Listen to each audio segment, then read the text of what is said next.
Let's talk one of my favorite films I've seen in some time. Widows is the film. We're at the Toronto Film Festival with an insane amount of acting talent in the room. Welcome, guys. Thanks for stopping by. Thank you.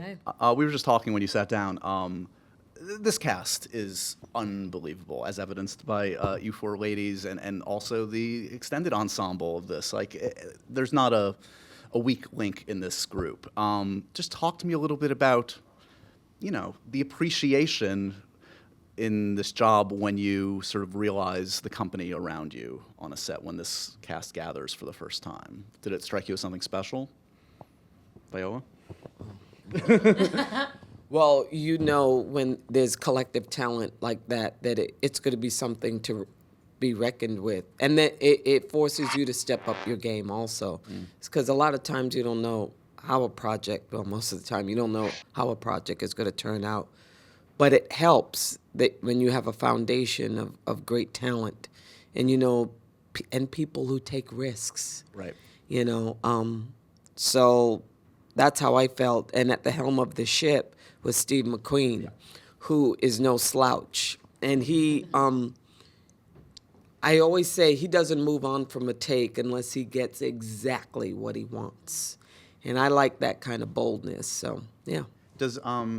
Because I was curious, I think like many people were, Steve McQueen coming off of 12 Years a Slave, I mean, this amazing body of work he's already established in his career, of like what this kind of film would look like in the hands of Steve McQueen. Is it a genre film? Is it an art film? Is it somewhere in between? And I think it's all of the above. He brings that artistry to the genre that we're kind of familiar with. Did you guys have a handle on sort of what this film was going to look like? Or was it sort of just trust Mr. McQueen, he's going to take us home? Anyway, Elizabeth, yeah.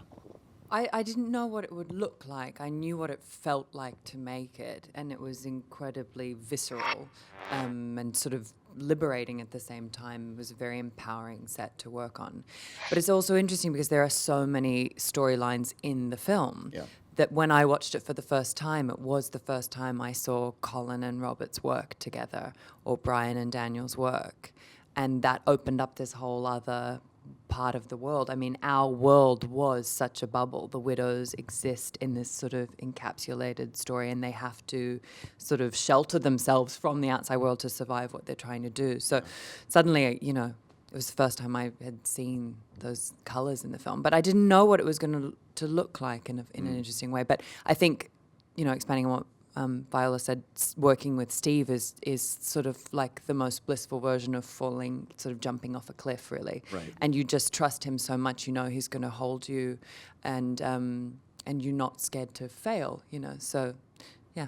Have you guys been offered films with this breadth of strong female, just powerful female performances, powerful female roles, I should say, before in your careers? Is this, how rare is this? Never for me. I'm just so used to working with guys all the time. I dread coming to set and smelling protein farts. It was so refreshing to be in the trailer, just surrounded by matriarchs. I was just in heaven. Is that something you guys discussed, on set, how special an opportunity this was? Oh, yeah. Our first meeting was a dinner with all of us ladies, a very loud. Thanks for the courtesy, me and Viola. I can't imagine. Oh my group? God. No. Oh my God. I mean, at one point, they're going to throw us out of this restaurant. And it was a very high-end restaurant. One of those 8-course dinner places. By course 5, we're like, are they going to let us stay? But it was a testament to Ian Canning and Steve McQueen that they just sat there with us being as loud with all kinds of foul language and laughter, and they just let us rip. Yeah. They just let us fly. So it was that permissiveness to sort of just be, which I think is kind of the birthplace. I think that's probably something that more women need to be given permission to do. Right. Instead of just kind of staying in their niceties, But Exactly. that was our initiation into Welcome to Widow's World, right? Cynthia, does this Nice, that's a good one. did this feel like any other project you've ever been a part of? What's like day one? Does it feel like you're in a different kind of a? Well, for me, it was unlike any other project I've ever done because it was my first film. Yeah. So everything I was experiencing was all new. I was, coming to set and being really excited about what was going to happen today. What was I going to discover today? What is the set like? How does it look? Where am I supposed to look at the camera? Like all of these new things. And to be able to do it in the hands of these women here was really comforting because I always felt safe. I never felt like I wasn't being taken care of or someone wasn't watching out for me. Like I always felt like this was the safe place. Yeah. It was really wonderful to be a part of. And now I think I'm spoiled for the rest of my life. Exactly. We're What are we gonna ruined. do now? We're ruined. I mean, I don't think it spoils anything to say sort of the premise of the film because it's even in the trailer. I mean, it's the the spouses, the partners of you four ladies all meet untimely demises trying to pull off a job in the first few minutes of the film, and I feel like there's some kind of metaphor here about women kind of carrying the burden of men doing wrong in some way. It feels like maybe yeah, It's maybe, the entire film. yeah. Well, I don't want to be presumptuous. Okay, you take it from here. But I mean, talk to me a little bit about, again, like, are those conversations? Because it does feel like a film that is very much of today and feels more relevant than ever. At the end of the day, you're playing these scenes. You're not playing a metaphor or a larger theme. But do you talk about sort of the relevance of this? I'd have to say, for me, when I looked at the script, not just the role Linda that I was set to play, I felt like there was a layered metaphor of very speaking to the incompletion of what society in developed, urban world is like. Like if you were to take and create a metaphor of what the contemporary urban setting is and what the power structure is, from the guy who sells drugs all the way to the top of the food chain where government and government funding is implemented. And on top of that, separate the genders and see how that is placed in this pyramid. You'll find the women at the bottom, always.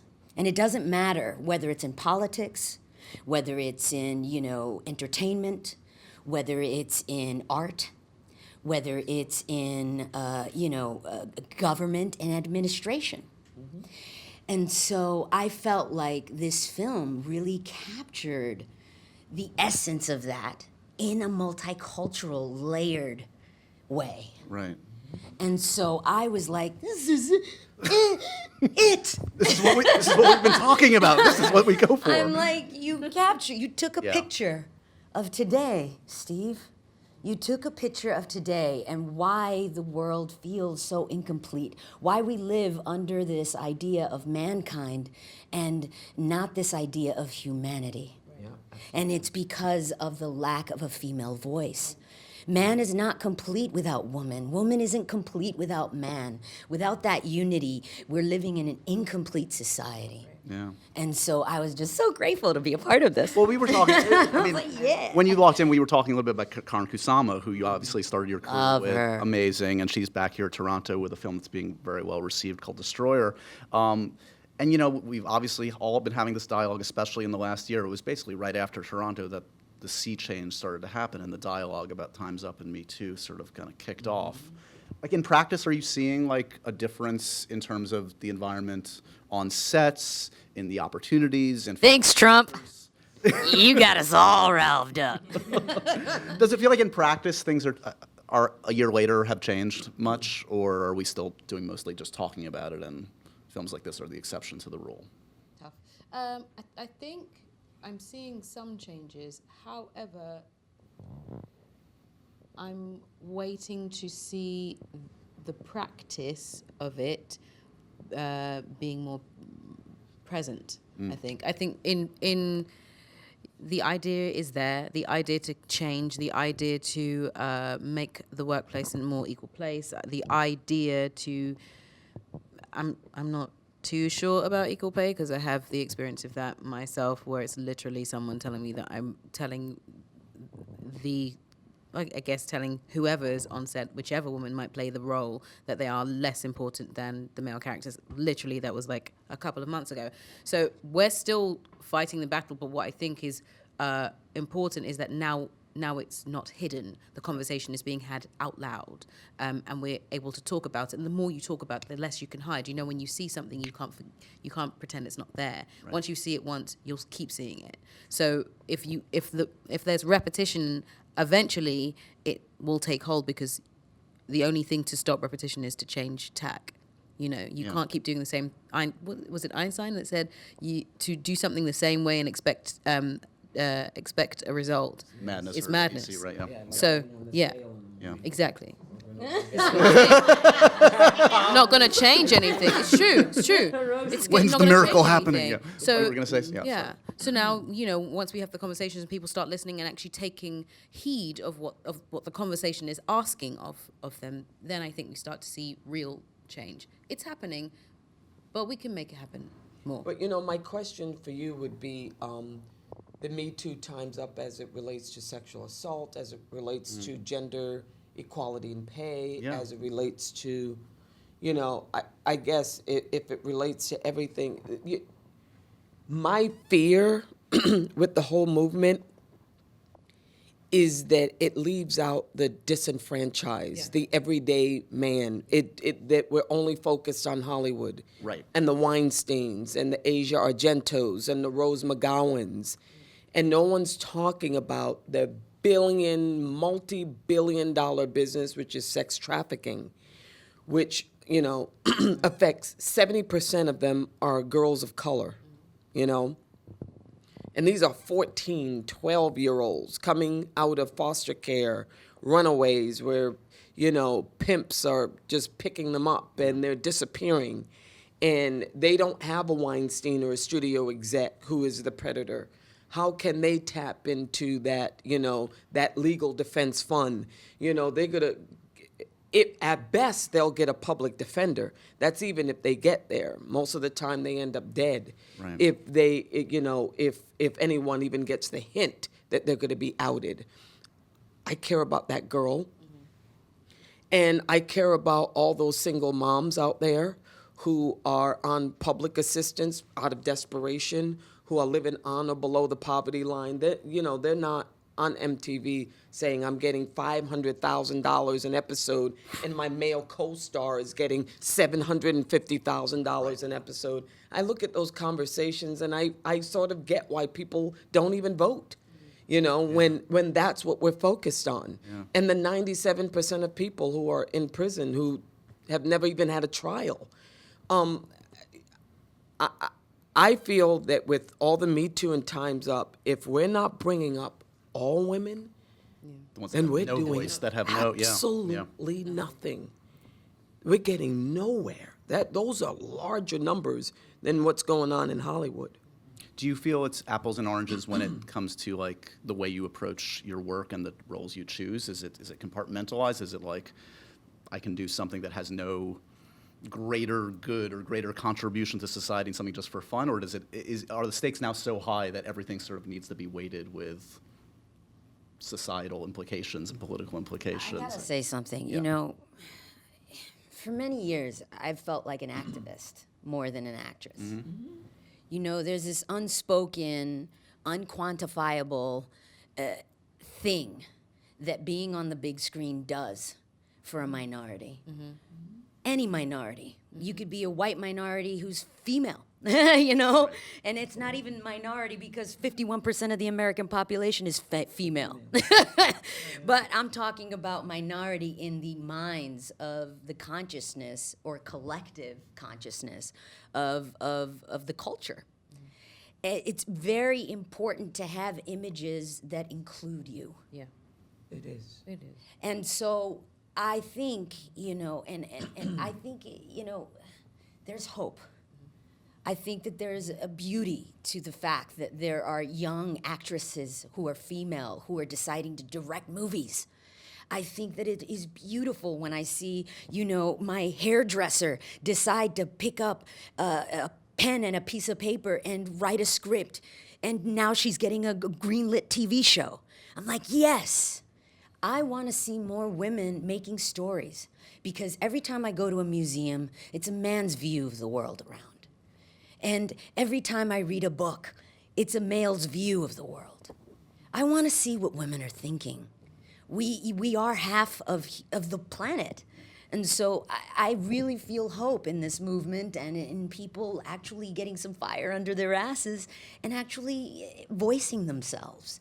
Because only then, that's unquantifiable, the person in front of the screen who's inspired by that.